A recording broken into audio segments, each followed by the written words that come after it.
Chapter 28. Woe to the crown of pride, to the drunkards of Ephraim, whose glorious beauty is a fading flower, which are on the head of the fat valleys of them that are overcome with wine. Behold, the Lord hath a mighty and strong one, which, as a tempest of hail, and a destroying storm, as a flood of mighty waters overflowing, shall cast down to the earth with the hand.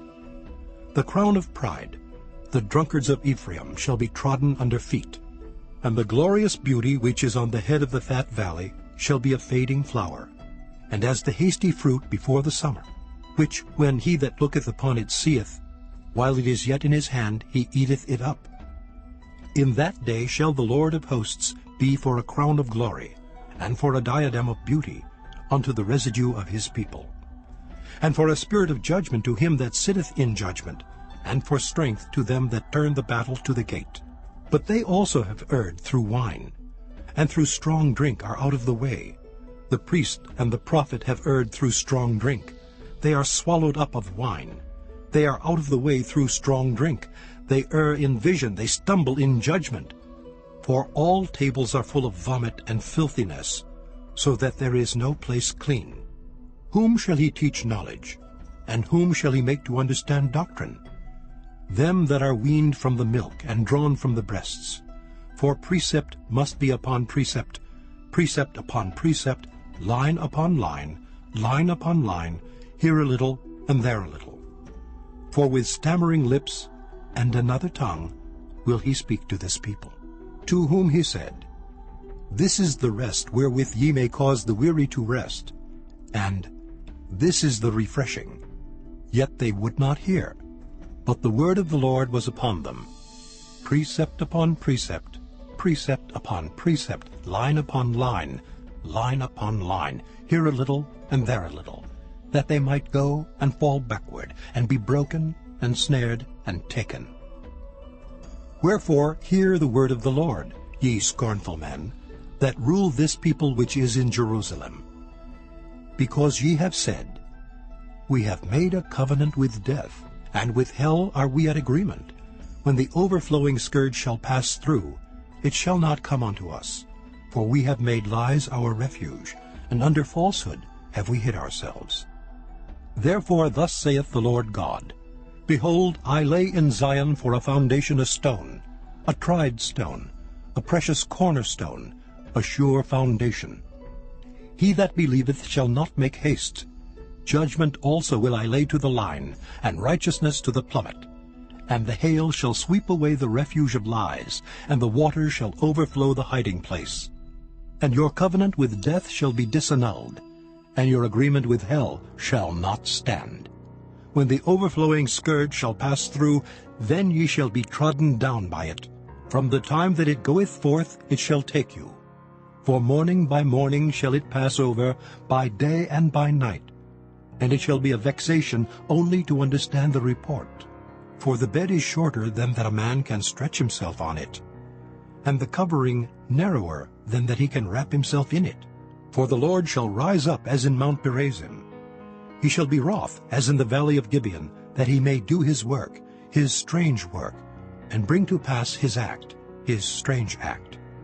Now therefore be ye not mockers, lest your bands be made strong. For I have heard from the Lord God of hosts a consumption, even determined upon the whole earth.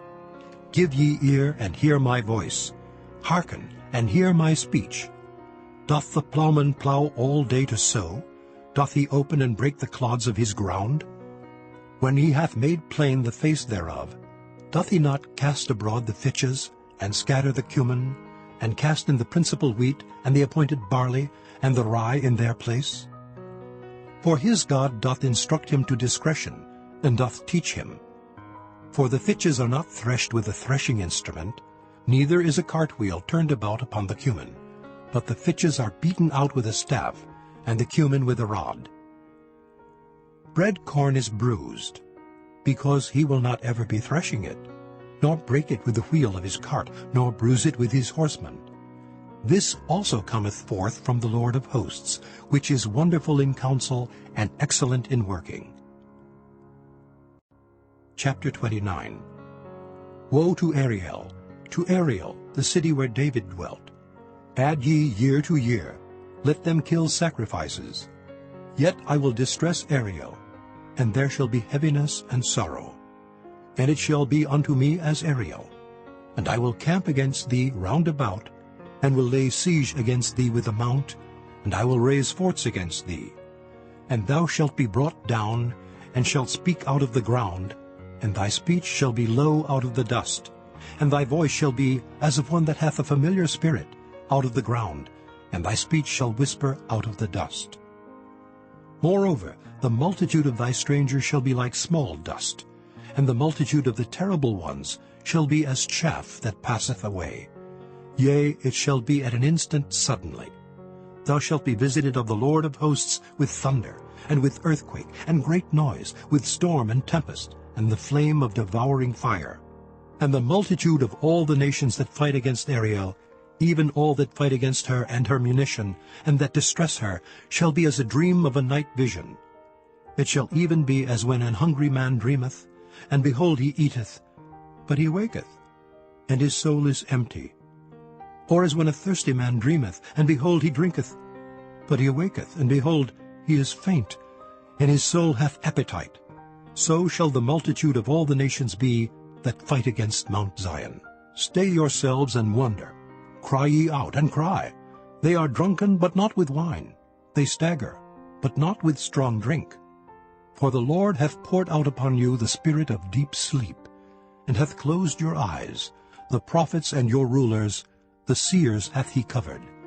And the vision of all is become unto you as the words of a book that is sealed, which men deliver to one that is learned, saying, Read this, I pray thee. And he saith, I cannot, for it is sealed. And the book is delivered to him that is not learned, saying, Read this, I pray thee. And he saith, I am not learned. Wherefore the Lord said, Forasmuch as this people draw near me with their mouth, and with their lips do honor me, but have removed their heart far from me, and their fear toward me is taught by the precept of men.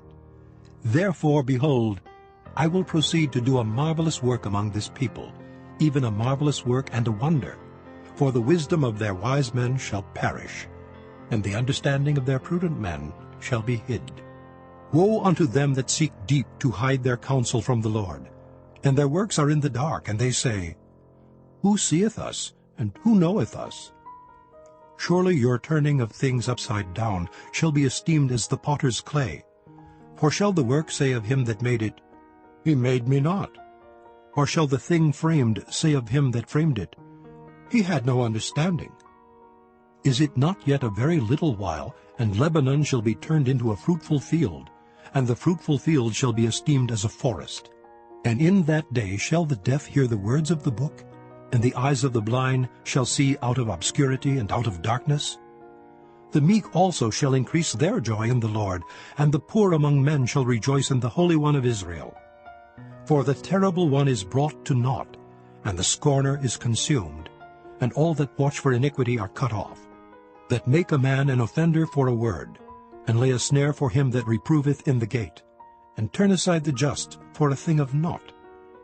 Therefore thus saith the Lord, who redeemed Abraham, concerning the house of Jacob, Jacob shall not now be ashamed, neither shall his face now wax pale.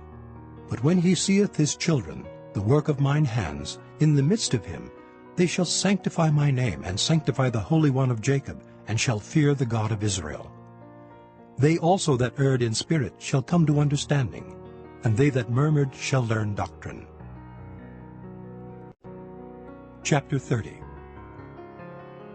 Woe to the rebellious children, saith the Lord, that take counsel, but not of me, and that cover with a covering, but not of my spirit, that they may add sin to sin, that walk to go down into Egypt, and have not asked at my mouth, to strengthen themselves in the strength of Pharaoh, and to trust in the shadow of Egypt. Therefore shall the strength of Pharaoh be your shame, and the trust in the shadow of Egypt your confusion. For his princes were at Zoan, and his ambassadors came to Hanes. They were all ashamed of a people that could not profit them, nor be an help nor profit, but a shame, and also a reproach. The burden of the beasts of the south. into the land of trouble and anguish, from whence come the young and old lion, the viper and fiery flying serpent. They will carry their riches upon the shoulders of young asses, and their treasures upon the bunches of camels, to a people that shall not profit them. For the Egyptians shall help in vain, and to no purpose. Therefore have I cried concerning this. Their strength is to sit still. Now go, write it before them in a table, and note it in a book, that it may be for the time to come forever and ever. That this is a rebellious people, lying children, children that will not hear the law of the Lord, which say to the seers, See not, and to the prophets, Prophesy not unto us right things, speak unto us smooth things, prophesy deceits. Get you out of the way, turn aside out of the path, cause the Holy One of Israel to cease from before us. Wherefore thus saith the Holy One of Israel, Because ye despise this word, and trust in oppression and perverseness, and stay thereon, therefore this iniquity shall be to you as a breach ready to fall, swelling out in a high wall, whose breaking cometh suddenly at an instant. And he shall break it as the breaking of the potter's vessel that is broken in pieces. He shall not spare, so that there shall not be found in the bursting of it assured to take fire from the hearth, or to take water withal out of the pit. For thus saith the Lord God, the Holy One of Israel, In returning and rest shall ye be saved, in quietness and in confidence shall be your strength. And ye would not. But ye said, No, for we will flee upon horses. Therefore shall ye flee, and we will ride upon the swift. Therefore shall they that pursue you be swift. 1,000 shall flee at the rebuke of one. At the rebuke of 5 shall ye flee. Shall ye be left as a beacon upon the top of a mountain, and as an ensign on a hill. And therefore will the Lord wait, that he may be gracious unto you, and therefore will he be exalted, that he may have mercy upon you. For the Lord is a God of judgment. Blessed are all they that wait for him. For the people shall dwell in Zion at Jerusalem. Thou shalt weep no more. He will be very gracious unto thee at the voice of thy cry. When he shall hear it, he will answer thee. And though the Lord give you the bread of adversity, and the water of affliction, yet shall not thy teachers be removed into a corner any more, but thine eyes shall see thy teachers, and thine ears shall hear a word behind thee, saying, This is the way, walk ye in it. When ye turn to the right hand, and when ye turn to the left. Ye shall defile also the covering of thy graven images of silver, and the ornament of thy molten images of gold. Thou shalt cast them away as a menstruous cloth. Thou shalt say unto it, Get thee hence. Then shall he give the rain of thy seed, that thou shalt sow the ground withal, and bread of the increase of the earth, and it shall be fat and plenteous. In that day shall thy cattle feed in large pastures. The oxen likewise, and the young asses that ear the ground, shall eat clean provender, which hath been winnowed with the shovel and with the fan. And there shall be upon every high mountain, and upon every high hill, rivers and streams of waters in the day of the great slaughter, when the towers fall. Moreover, the light of the moon shall be as the light of the sun, and the light of the sun shall be sevenfold, as the light of 7 days, in the day that the Lord bindeth up the breach of his people, and healeth the stroke of their wound. Behold, the name of the Lord cometh from far, burning with his anger, and the burden thereof is heavy. His lips are full of indignation, and his tongue as a devouring fire. And his breath as an overflowing stream shall reach to the midst of the neck, to sift the nations with a sieve of vanity. And there shall be a bridle in the jaws of the people, causing them to err. Ye shall have a song, as in the night when a holy solemnity is kept, and gladness of heart, as when one goeth with a pipe to come into the mountain of the Lord, to the mighty one of Israel. And the Lord shall cause his glorious voice to be heard, and shall show the lighting down of his arm, with the indignation of his anger, and with the flame of a devouring fire, with scattering and tempest and hailstones. For through the voice of the Lord shall the Assyrian be beaten down, which smote with a rod. And in every place where the grounded staff shall pass, which the Lord shall lay upon him, it shall be with tabrets and harps, and in battles of shaking will he fight with it. For Tophet is ordained of old, yea, for the king it is prepared. He hath made it deep and large. The pile thereof is fire, and much wood. The breath of the Lord, like a stream of brimstone, doth kindle it.